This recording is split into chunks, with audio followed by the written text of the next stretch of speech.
Hello, everyone. Welcome to another episode of Travel, Explore, Celebrate Life. I am Neil, and I'm, as always, here with Sunila. Hi, Sunila. How are you today? How's your lockdown going? Hi Neil. Well, I'm waiting for the lockdown to be over, but it's so good to be talking to everyone, even if the lockdown is on. So it's really great to be here. Perfect. All right. So, listeners and viewers on YouTube, today we are going to do something interesting, and you can actually participate with us while we are doing this. We are going to take a tour through the most beautiful banknotes in the world. And which are the most beautiful banknotes in the world? Well, they are often referred to as one of the most beautiful banknotes in the world, and they are the banknotes of the Indian rupee. Now, in 2016, we had the demonetization experiment that took place. And then what it led to was it gave us brand new banknotes. So, what I have over here with me is that there were many banknotes, many denominations that came out in 2016 and after that. So with me, I have a 2000 rupee note. I have a 500 rupee note. I have a 200 rupee note. I have a 100 rupee note. I have a 50 rupee note. There was a new note, which was the 20 rupee note that came out in 2019. But, well, it's been in short supply, and I also haven't got my hands on that. And after that, I have a 10 rupee note. So if you're listening to this on Spotify or Apple Podcasts, or if you're watching this on YouTube, my suggestion would be dig into your wallet, dig into your purse, and get the notes that you have out. Because what we are going to do is we are going to explore the different monuments, different things that describe the cultural diversity of India in this episode. So let's get started. And Sunila, welcome again. It's a Saturday. It's very good to see you. All of us are in lockdown, all of us are in our homes, but let's travel through these currency notes. Let's travel through these banknotes today.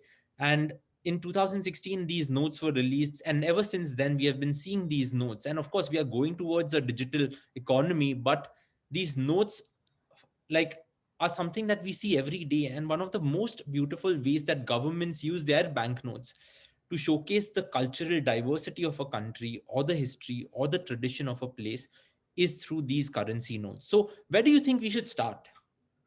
Neil, I think we can start with the 10 rupee note because let's go from the smallest to the biggest. But, just before that, I was thinking that it's such a brilliant idea, isn't it, to showcase your culture right on your note. I mean, it's like this the biggest advertisement that a country can have is their currency notes. Because what is the first thing anybody does when we, reach foreign shores? We exchange the currency, we exchange US dollars or we exchange whatever it is to something into the local currency. And I think as soon as you land, if you have a beautiful monument staring at you and inviting you to come explore it, I think it's just simply fabulous to have, all these monuments on the currency notes. And of course, different countries will have different things, flora, fauna, historically important people, people who played a big part, in the country's development, which is all great. And it's really nice, but I think I have my own bucket list based on the currency notes now. So let's get started. And I think let's start with the 10 rupee note. Awesome. So we have the 10 rupee note out here, and I'm sure all of you also have the 10 rupee note with you. Now, Sunila, there are many striking things of the 10 rupee note. And I guess all denominations have one thing that is super common is the photo of the great Mahatma Gandhi on the front of the note. Now, do you know something interesting that this note has? That, there is counterfeit currency, right? And to Yeah. prevent currency being like created which is not real, they often have these things. So if you take a magnifying glass and if you Mhm. just zoom in onto the left rim of the um, spectacles that Spectacle. Mahatma Gandhi is wearing, there is Bharat written on the left rim of that spectacle. So that's something that is quite interesting, not only about Wow. this note, but all of the other notes that are there. I can see the Ashoka Chakra that is there. There is the not Ashoka Chakra, but more so the pillar of Ashoka, where we see the three lions. And we are going to come to that a little later, of course. But let's go to the back. And as is said, it's the Sun Temple in Konark. So tell us about the Sun Temple in Konark. So, Neil, before this 10 rupee note was in circulation, there was an older 10 rupee note released much, much, much earlier. And I think our Tourism Incredible India campaign has been on for quite some time. And before this, there was the Shalimar Gardens of Kashmir on the 10 rupees note. And as we know it, the Mughal Gardens of Shalimar, which means the abode of love, are still that popular. And even in the lockdown, people are going to Kashmir and enjoying this beautiful garden. So if there are any collectors or people who have the older notes, they can surely travel there with their 10 rupee older note and have their pics taken, with the garden. But coming to the newer 10 rupee note, it shows you the temple of Konark in Odisha. And this is one of, the best part, do you know, Neil, that right now all the monuments on all our currency are all UNESCO World Heritage Sites. I think that itself speaks so much about India, that we have a choice that, which World Heritage monument will we put up there. And the Sun Temple of Konark is one of the most stunning sun temples ever, because they say that the rays of the sun, the first rays of the sun, they fall exactly at the entrance of the temple. So that itself is so stunning. But what you see on the rupee note is actually the wheel. And I think they are just wheels of time. And the way I like to remember it is by saying 24/7. We keep saying 24/7 to talk about time or something that is eternal, or something where we are continuously doing something, right? So the speciality of this temple is that it looks like a big chariot. And it is the chariot of the sun. We pray in our culture to nature. So this temple was built to pray to the sun god. And this chariot has 12 wheels, 12 pairs of wheels. So that makes 24 wheels and 7 horses. So the 7 horses signify the 7 days of the week, and the 24 wheels show you 24 hours in a day. So literally is talking of time. And if you really look closely to the wheel, it is actually like a sundial. So it tells you the time. It tells you the time when the sun rays fall on the wheels. It can tell you the time of the day. So if you forget your watch, make sure that, if you're in Konark, just have a look at the temple, and it's amazing wheels, and you'll know what it is. So I think it's just simply stunning to have it there, and I'm so happy it's there. So that's the story of the Yeah, 10 rupees. that's very true, because this chocolatey brown note that we have is used in abundance everywhere. And another thing I'll point out, Sunila, is that something that these notes have is the Swachh Bharat logo, also the government initiative that, which Yeah, says that ek kadam swachhata ki or. So correct. that's something that we have been doing, and the government has been pushing this quite a lot. So guys, Mhm. keep our country clean. That's most important, right? But that was 10 rupees. Let's move on to Yes. the second one, a note that I also don't have, you also don't have, Uh, and which was released in 2019. From chocolatey brown, we go to a slightly greenish yellow now, and let's bring in the 20 rupee note. So the 20 rupee note earlier back in the day was a very reddish color. Now they've moved correct. to a greenish yellow. Tell us about that. Neil, do you remember the reddish note? If you remember well, then we actually spoke about it in the last episode, because that has the beach in Andamans. So the North Bay Islands of the Andamans and the Mount Harriet Lighthouse is what features on the 20 rupee note. So I still have those 20 rupee notes, and I think I'll probably start collecting them, because we are going to forget currency very soon, I think, with the way we are paying by all the digital platforms. But yes, so the old 20 rupee note has Andamans on it, and the newer 20 rupee note has a very mysterious and stunning monument of India, and very much in our state itself, near Aurangabad. Mostly people always talk about the other monument that is very close by, which is Ajanta, but we often forget to speak about the stunning Ellora caves and the Kailasha mountain, the temple out there. The Kailasa temple in the Ellora caves is said to be absolutely stunning. I think I visited it when I was a child, and I really have no memory. So I can't wait to go there and see it all over again, because it kind of has people in mystery even today. Nobody knows how could somebody build something like this, because this is the only monument in the world that is built carved from top to down. So if you see the photograph, and I'm really waiting now to get my hands on the 20 rupees note, but this temple was carved from the top down to the bottom. It is carved into the mountain face. So typically, when architects or when sculptors they carve, they would take a rock, they would cut rocks out of the mountain and then carve into it. Here you have this whole mountain carved into the rock face, which itself is something they say that even today we can't do it, because they took something like 5 to 6 tons of rock were cut and removed every hour. And everyone's wondering, like historians are stunned that how could this happen? And this is a temple, of course, Mount Kailasha, so dedicated to Lord Shiva. And it is twice the size of Parthenon in Greece. So it is, the height is twice that of Parthenon. And it's so stunning, in fact, that there was a theory that said that extraterrestrials helped us build this temple, because like when we say something is so stunning that man could never have built it. And also they say that they didn't have the tools needed. Like they're saying, if you really calculate the kind of architecture that went in to build that whole labyrinth, it's impossible to clear the rocks the way they did then. It's even impossible to do it today. So there is a very strong theory that says that extraterrestrials did this. And they also found that there's a labyrinth of caves right below the temple. So the other theory, and this is kind of depicted in some of the carvings on the temple, is that there were something called humanoids, like small humans who resided below the temple surface, and they are the ones who built it. So I don't know if it's true, but they say that it took only 18 years to build this beautiful monument.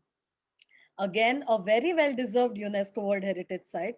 So it definitely should be on everyone's list. And please take your 20 rupee note and go there and take a picture of it with the temple, and do tell us how you liked it, because I think it's just stunning. So our smaller currencies also have some amazing stories to tell us.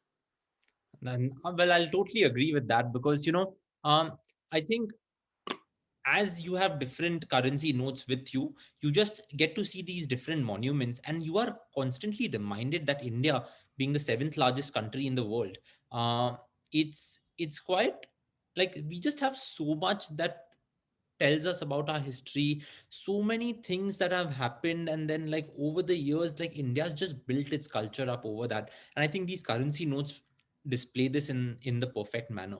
Let's move on to something that is fluorescent blue. That is the 50 rupee note. Yes, Now, I have that before too. we go to the back of the 50 rupee note, because we've spoken about this a number of times, something interesting, like Sunila, like on the back of each note there is like there are different languages. Of course, Yes, at the front of the note there's Hindi and English, but at the back of the note there are different languages which actually display, like, which are amongst the, I will say, not all of the official languages in India, because India has 22 official languages, but each banknote has 17. Now, of these, 15 are displayed at the back of the note. And do you know which ones these are? right. The 15 languages. Can you Well, identify, like, just looking at the note? I think I can identify Marathi for sure, and Hindi. Hindi is on the front. So I think there's Sanskrit and Marathi.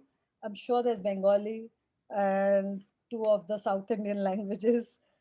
Well, So, that's all I can So, get to. well, as you would have read it in Marathi, or if you would have read it in Gujarati or Hindi, like in Marathi, it says like this 50 rupee note is 50 rupees. So it tells you that it is a 50 rupee note.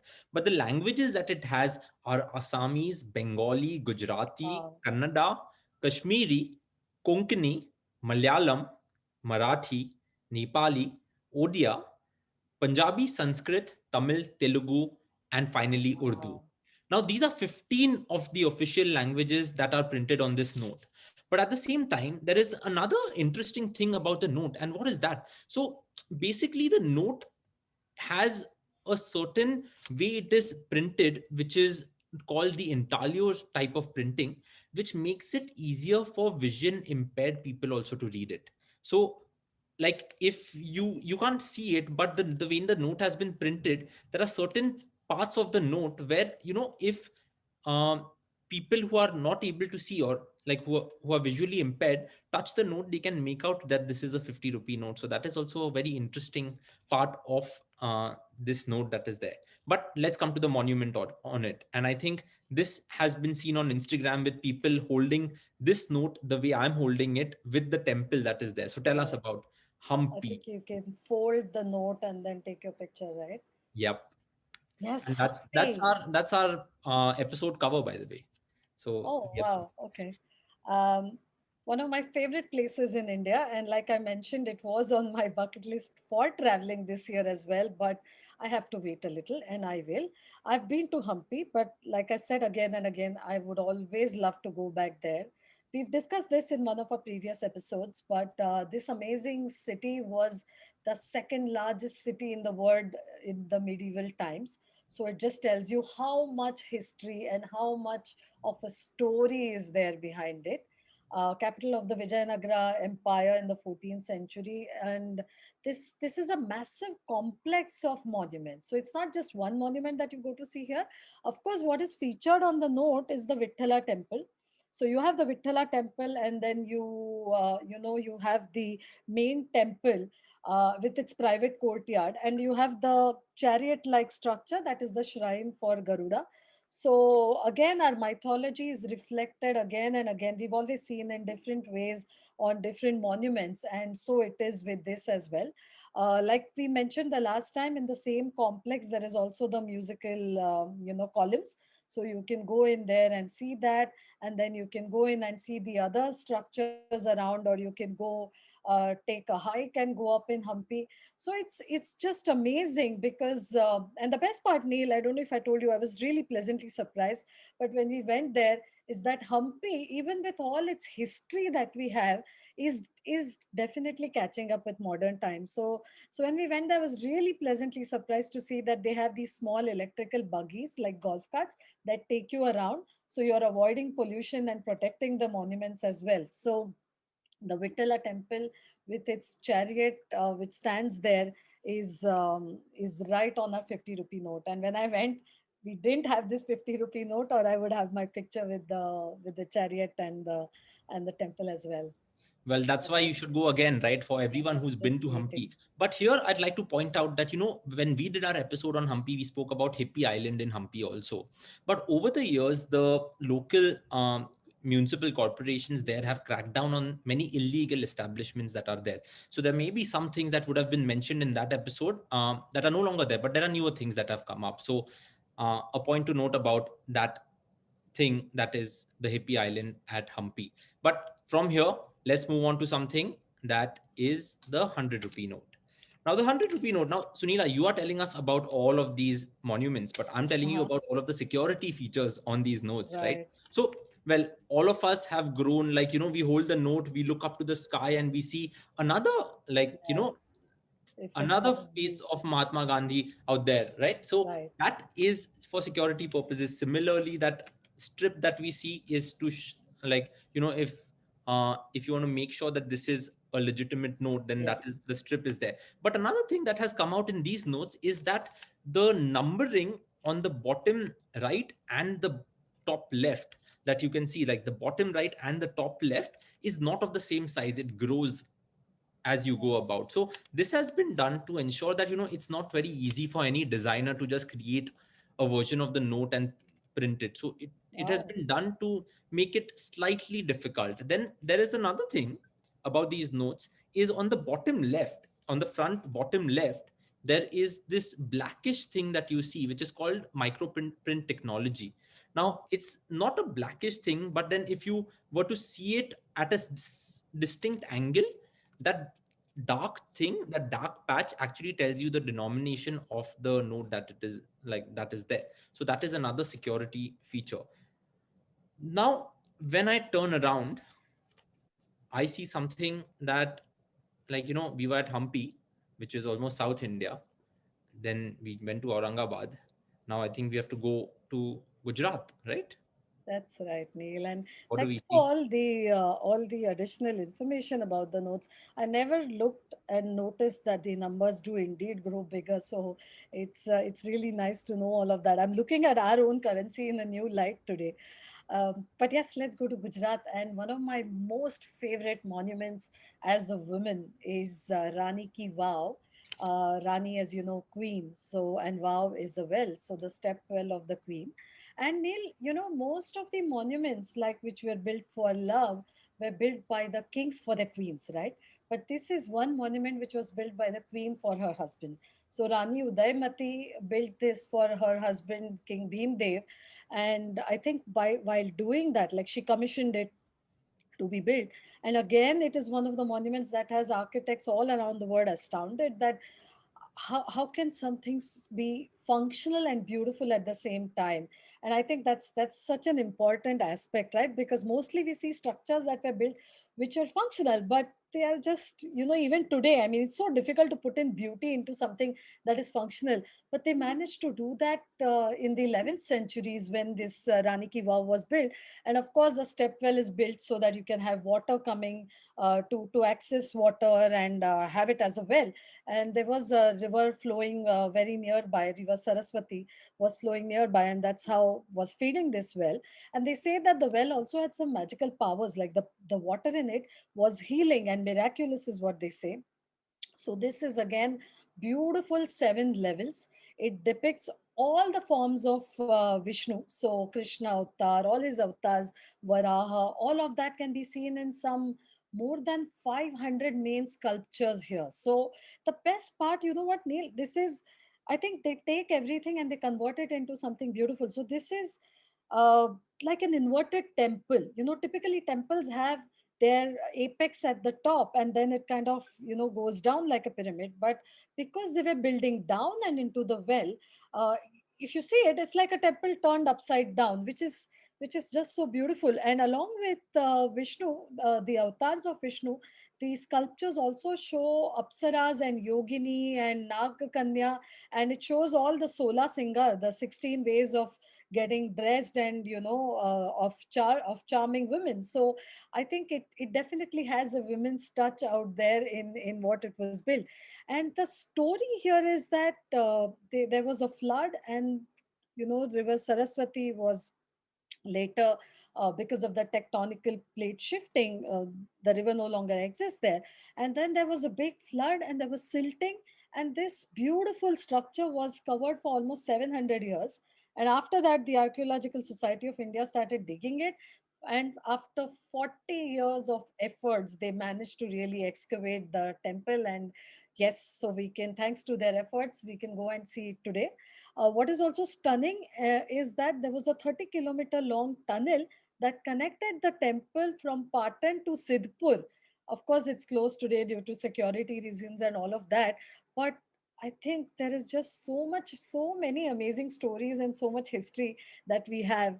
And I really, when I started looking at notes, I didn't think that it would be a lesson in history. But yeah, it's just amazing. So it's also getting really popular. So Patan and Gujarat and travel to Gujarat is quite popular, especially during Run of Kutch as well, which happens in December is when you go to see the Run of Kutch.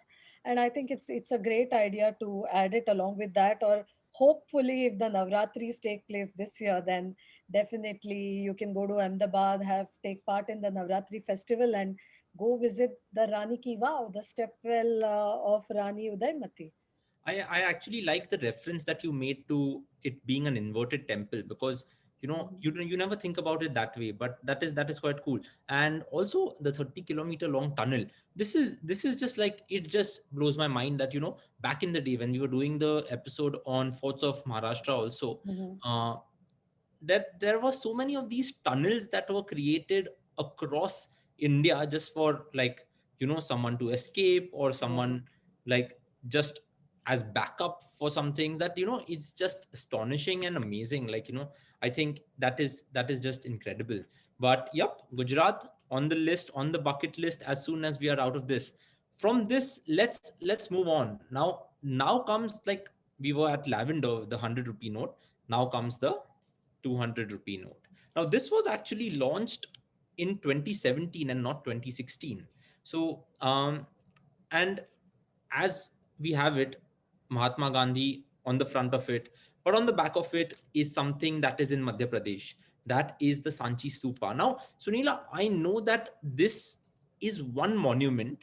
Well, it was built by one king, but as the kings came along after that, they just Right. kept adding to it. Now, this is a very different perspective to all other stories that we've heard across the world, that, a king built something, someone comes after that king or queen, and boom, they've destroyed it. Destroyed. So, and that has been done so many times in history all across the world. But over here, it's actually that the king built it, and then the kings and queens that came after actually added to this stupa. So, where do we start with this? Like, this I is think, it's got Neil, deep. that really is the power of peace and peaceful thinking, right? I mean, India is a land that is so diverse and so multicultural, and the 200 rupee note, I think, proudly shows that. And since last year, when most of us have been anxious and worried at times as to what will happen, we've all turned to different forms of spirituality, different forms of religion or whatever, or just simple prayer. And I think the 200 rupee note really is an embodiment of that, because it is the embodiment of a peaceful way of life, and that is Buddhism. So Emperor Ashoka, of course, built this when he after being in a battle for long, he was very disturbed, and almost 400 years after the great Gautam Buddha, he built a temple. He adopted Buddhism, and he built the stupa, not the temple, sorry, but the stupa. And he brought Buddha's relics here, and he also kept it there. And it's a really nice and interesting point that you make, because most of the gates, or the toranas that we call it, like the Marathi toran, which means the entrance, or the decorative garlands, the gates, the toranas, were built later, and they all depict the life and stories of Gautam Buddha. So the Jataka tales about how he achieved his birth. One side shows his birth, the other side shows how he was enlightened, and the other side still shows more stories about him meeting and passing on Buddhism to everyone else. So the stupa is really, I don't know, I think there is some energy in these places, and that's exactly what I had felt when I'd been to Varanasi, and from Varanasi to Sarnath, where we also see the other Buddhist stupas. And there is just some amazing energy in these places, and I'm sure that is the reason that Sanchi was chosen. The other reason, of course, is that Emperor Ashoka's wife, they say, came from Sanchi, and that is why he decided to make the stupa at Sanchi. And the best part about adopting a peaceful way of life is that you don't want to destroy something that is there, but you want to add to it. And that's how the beautiful architecture and the sculptings and the on the tornas came to be. And there we have it, one of the most beautiful structures again, which is definitely a delight to look at, but which also makes you, it gives you inner peace, it gives you strength, and it's definitely worth a visit. Again, a UNESCO World Heritage Site, because it's, I think, the biggest in the world, and also the most beautiful stupa in the world.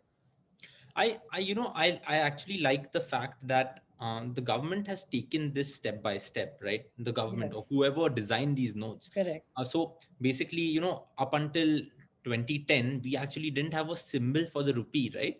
It was Right. just often referred to as INR. And today we have this Yeah. beautiful symbol that is a combination of the English alphabet R Ah, and the Sanskrit or Devanagari alphabet, or that is R. So yeah. the rupee is like this beautiful thing where it shows that symbol, and then there are those two parallel lines on top that showcase the equality, because it's an equal sign, right? So it shows an Right. equality thing. So in 2010, the government actually launched a competition, the finance ministry, Mhm. and they invited applications from all across the world for, like, to submit this. And this was something, the rupee sign that was chosen was from thousands and thousands of applications that came in, and this was the five entries were shortlisted, out of which this was chosen. So since then, INR turned into the rupee symbol, and this was a massive thing to implement, because systems have to be changed, applications have to be changed, different things around the world have to be changed. So that is something that is quite interesting, and that was incredible that this was achieved. Then let's move on.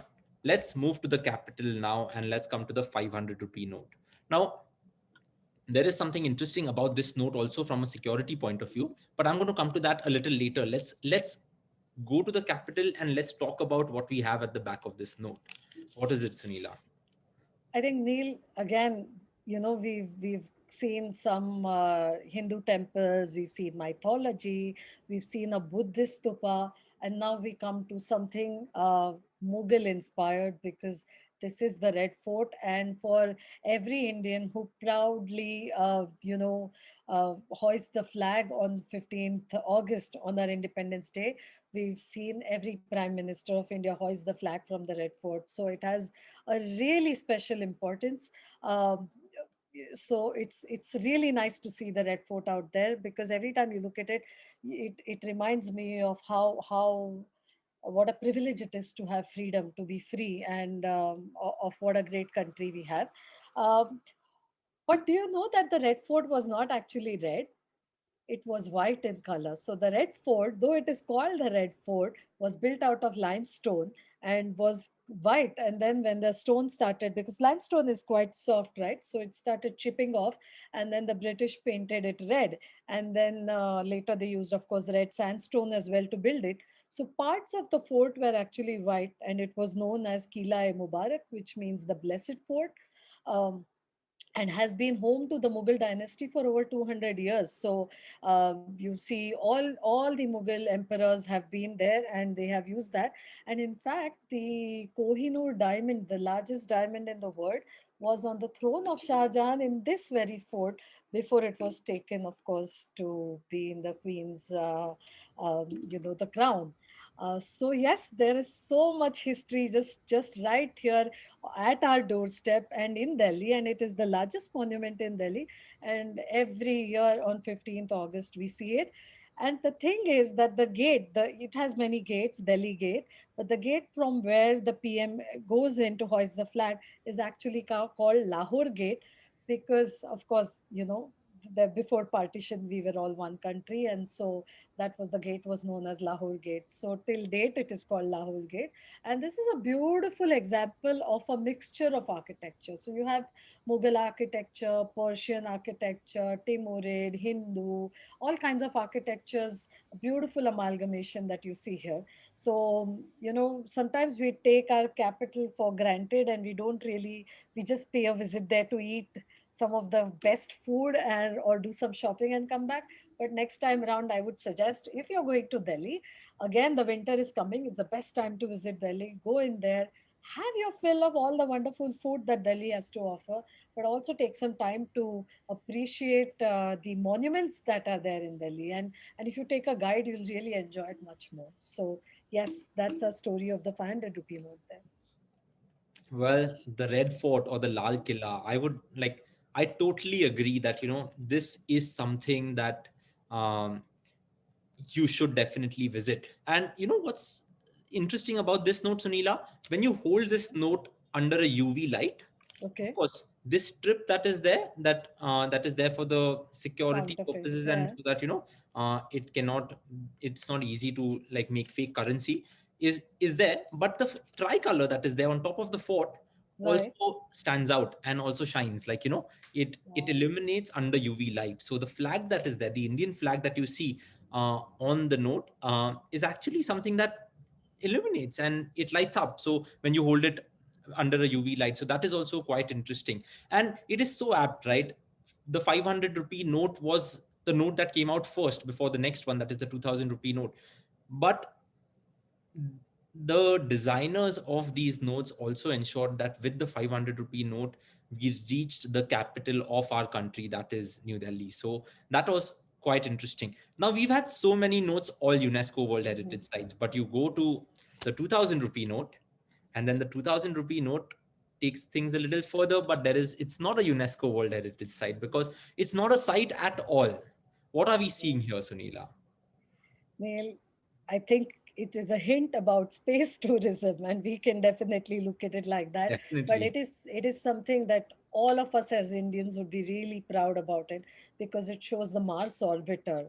And Yep. I think the movie Mission Mangal really inspired all of us to go around. And I think it was just an amazing moment for India to see that we have the Mars orbiter out there.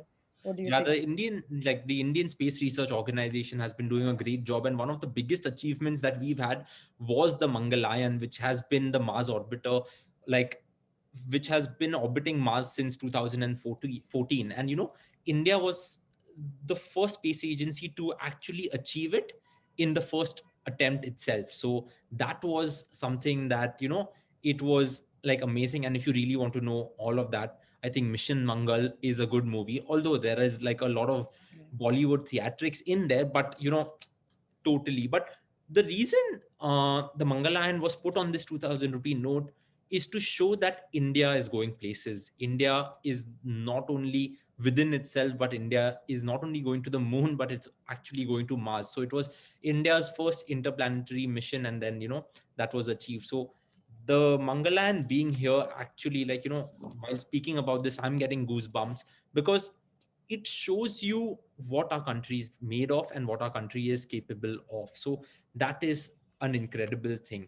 I'm really glad that we did this, Sunila. Now, from these, which is a monument, of course, the Mars orbiter mission or going to the moon or something. Space tourism will come a little later.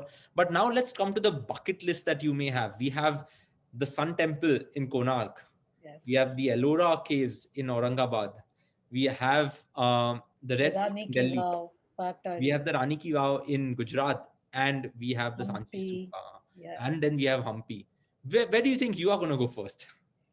Neil, like I said, I was really waiting to go to Hampi, but maybe visiting Ellora might be really easy to do before anything else. So we'll wait and see what happens ahead in India. And I'm sure things will be better soon and we'll all be out there traveling. But before we come to that, Neil, do you remember the 1,000 rupee note? We did have the Yes, 1,000 rupee note, I which actually saved one, so it's in my drawer. But yeah, tell us about it. so that's a good idea, Neil. I think I'm going to save one of each now, especially since it has all the cultural and beautiful monuments on that. But what I'm saying was that there was an older 1,000 rupee note which actually had Tanjore Temple or the Brihadiswarar Temple on it. So I really love this way that India has about putting out its monuments out there. And even before the 1,000 rupee note, like way back when we got independence, one of the earliest notes, what a 5,000 rupee note. So I don't think we've seen it, but yes, it was there and it had nothing other than the gateway of India on it, because that is so symbolic about coming into India and also about quitting India, that I think it was the right monument to choose to be out there on the 5,000 rupee note. Of course, later the notes were discontinued and now we have the highest currencies, the 2,000 rupees. Well, the But 2000 rupee is also limited in supply, by the way, because that also yeah, has been like they have stopped production of it because in the last fiscal year they did not print many of these. So keep in mind that save one of the 2000 rupee notes also, because who knows, like you could the highest denomination might just be 500 a few years down the line, but that is something that is interesting. But Sunila, we've spoken only about India, right? There are so many beautiful notes all across the world, and at some that's point, like right. we'll probably cover a lot of those. Mhm. As we end the episode, any closing notes, Sunila?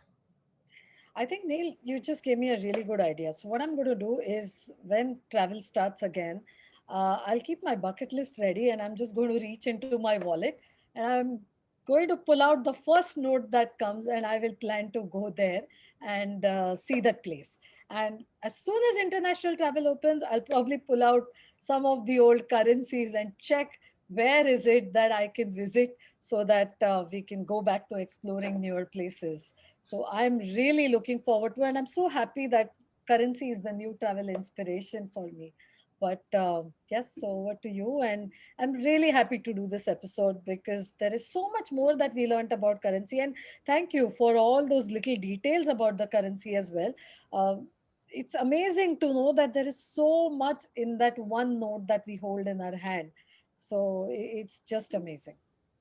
That's awesome. I think it's actually a good idea that you can just like have different currency notes in your pocket and then or your drawer and then pick out the one and then you can go to that country or that um place, but that's amazing. And yep, thank you, Sunila, for joining us. Thank you, listeners. Thank you, viewers. It's another Saturday. It's another episode of Travel, Explore, Celebrate Life. Thank you so much. We are going to come up with more episodes. If you are listening to us on Spotify or Apple Podcasts, do give us a follow. Write to us at neil@veenaworld.com or sunila@veenaworld.com. Tell us what you would like to listen to. And if you're watching this on YouTube, please subscribe, because we are going to come up with more interesting content as we go about. So thank you very much. Take care of yourselves and of your loved ones. Stay safe, and we will see you again next Saturday. Thank you.